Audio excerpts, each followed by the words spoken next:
There are just so many fabulous applications to the 6 lines that we discovered in our first class, which are round and round, up and down, back and forth, zigzag, wiggle, and dot. Those 6 are shapes and lines. When you take shapes and lines and turn them into things, we create form. We can stay in shapes and lines, and that's called 2D drawing. Like, there we go, there's our little dog. It's all 2-dimensional. Oh, there's his mouth too. Okay, but if we start to draw the dog in a 3-dimensional form, he starts to take on more form, see? And that's what we call 3D, meaning he has dimension. More than 2 dimensions. He has 3 dimensions, and there's shading and light. So the same drawing done with the same material. Let me show you.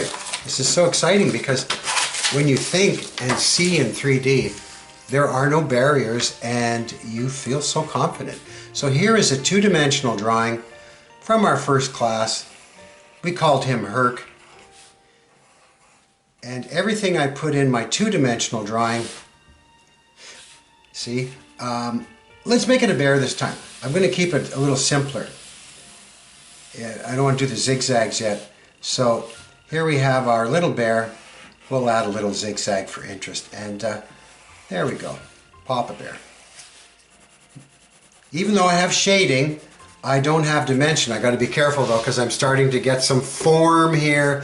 Just a little bit of shading creates depth. So I'm going to keep it straight here. Now, let me show you why it's a little different in 3 dimensions. So in 3 dimensions, you have fronts and backs and depth. You can see you've got depth going this way. You can see from our exercises that we did how this works. So no longer do we just use circles, we use ellipses when we draw in 3 dimensions. So I'll put the same thing, I'll do the same lines. This one followed by this one. The only difference is they're a little bit curved. It looks like his head's going to be twisted. Not quite sure why I did it like that, but I'm not going to worry about it. Now 2 eyes, one eye is going to be here, and one eye is going to be here. Yeah, it looks like he's bending over or something. Now the ears are on the sides here, so I'm going to see one ear here, but the other ear is going to be on the other side on this part, so it's only going to pop over like that a bit. So I have an ear on the other side of the head here. And this is a little wonky here, so I'm going to just add it down like that. Oh! That's okay. I'll just incorporate that. Put a little mouth here, shade it in. And there we have the same, basically the same drawing, but it has more dimension to it. We add a little shading, and we're in business here, and we're starting a 3-dimensional.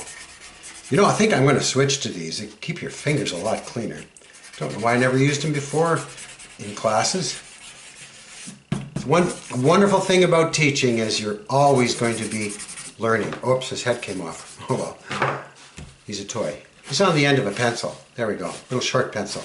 One of those pencil savers. What I really wanted to show you was our cat project, and after that, a puddle project. So the cat project, we had so many people who asked for cats. And we've had like 5 or 6 cats, so I'm just going to show you how to draw some cats.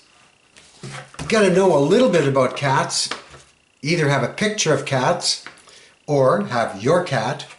And I want you to be exploring first before you start to think that maybe, oh, this is no good and start over, and oh, this is no good and start over. Just get to know what cats are, what they do, where their faces are like, what do they do with their tail, what shapes. Now, we're going to do a simple head shape first first in 2D and then in 3D. Now the 2D shape, cats are what we call a five-agon.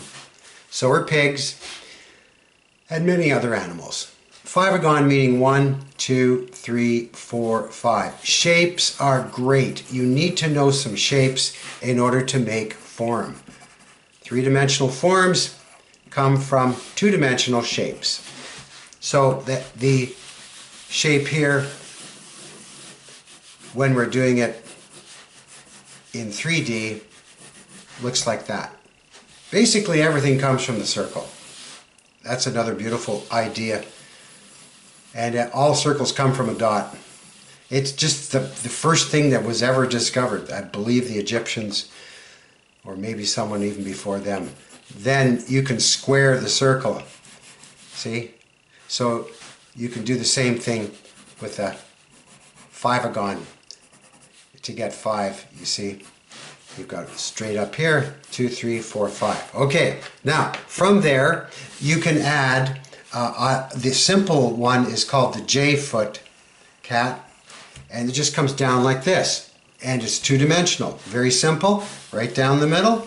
You know, lines of like this are great for keeping your drawing on intact, and you can erase them later. But for our little friend here, our 3D cat, we do another ellipse and we add another 2 ellipses on each side because we're going to make it a little more realistic. Now these are all the steps. You need to practice them to get good at them. So on the J-foot cat, we do it like this. And this is more of an animation style, but this is for more realistic drawings of cats, something like this. And you can see all the steps here of how I drew this using the circles. So here we are. Here, looks like we could make a good owl out of this too. And the possibilities are endless. Now, just add a little foot here like that. You see how important it is to draw millions of these circles and ellipses. You know, if you're at work and you're bored and you've already got your paycheck for the week and you feel you've done enough, sit there every day for 10 minutes and draw circles over and over and over and over and over. I guarantee you your drawing skills will be elevated in 1 week.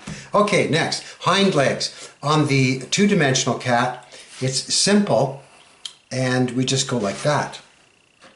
So this is easier to understand. You don't have to think too much here. You just have to do. And that's how we teach a lot of people starting out, is just do it. Get good at it and feel confident. Now here we're thinking a bit more.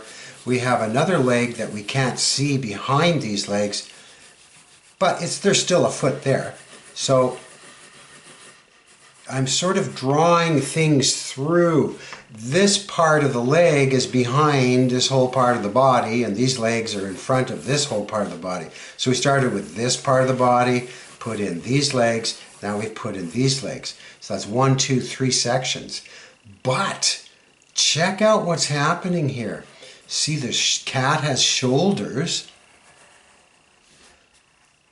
and depending on how good you want to make this drawing, you might want to look at your cat's feet and see exactly. I'm just going to keep it simple, and instead of going this way here, I'm just going to go like that.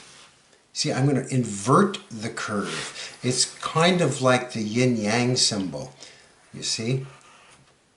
And that's what I've done here. I've just inverted. And how do I invert the curve? I just, well, where am I here? Let me see. Oh, there it is. Oh, it's right there. See, this one got a little dark in front.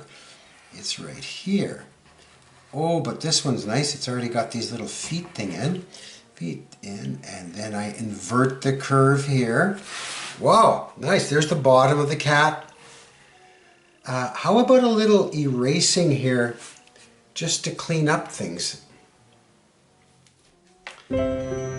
So the eraser, I can clean up a few things here. Cleaning up the lines. Notice the eraser is helping me to draw. Okay, next. I might have put the shoulders a little too high, but I can adjust that. I don't have a cat in front of me, so now the back one I darken, and once again put the feet in. And those are the legs at the back of the cat. Okay, I don't even think I'll put the shoulders in there. I think I'll just erase that too. and I'm cleaning up my drawing with my eraser, just kind of loosening it up. Whoop, there we go. Take my blender here now. Darken it up in areas. Oh, he looks like a little stripy cat. Even go through here with that. We had a little cat called Buttons like this. And if you know about cats, some of them take a little walk one day. They're so polite.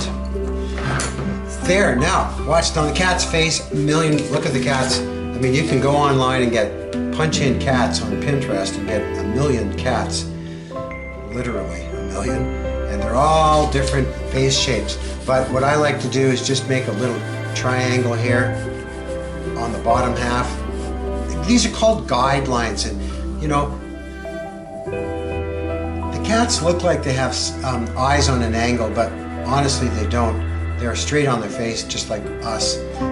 I'm doing really simple here, but it's their eyebrows that go up like this that make it look like the eyes are on an angle. Ooh, he's got an attitude. Where's my food?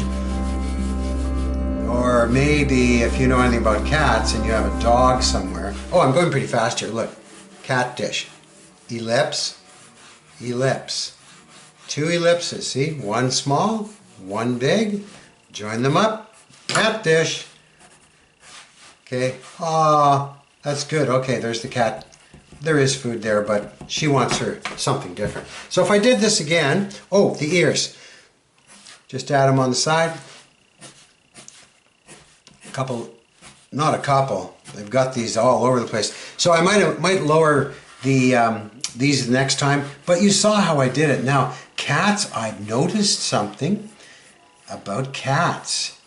Dogs can have pointy tails, but most of the cats I've observed have a round tail. Now, I don't know why, but that seems to be the case. So there we go. And I can adjust with putting the tail in a different place. I could draw this a few more times and I'd start to get this cat looking pretty good. So that's our cat. We may be doing more as we progress with our course. What about me? Oh, we forgot this little guy. You know, these little easy 2D drawings can be 3D'd up simply with a little bit of work. So actually this 3D drawing could be turned into a fairly decent drawing here. I'm gonna have a little fun with this one. I'm gonna put this cat in a vest. You might think, if you don't have a cat, you might think, well, that's a little strange, but you know what? My oldest granddaughter dresses her dog up as a dinosaur for Halloween. Let me see, how about big eyes? There, and not quite as mad now, see, because the eyes are big and they're up. This is cute, actually. And what else can I do? Well, you know, I'm going to take the back legs and the tail for now. And I'm going to give it a little more of a human look, as they do in cartoons, and put arms on my cat. And I think this cat, maybe the tail's going to be on the ground behind him. But I might even leave the tail right out. I'm not sure if Mickey Mouse has a tail. So there, now see what I've done here? I've added things to my cat and I've animated the cat from a realistic looking cat to an animation. I've got kind of like the tail there. Put a band-aid on it. And once again, you can take your blending stump and you can get this looking quite 3D also. Shadow, there you go. Cats, cats, cats.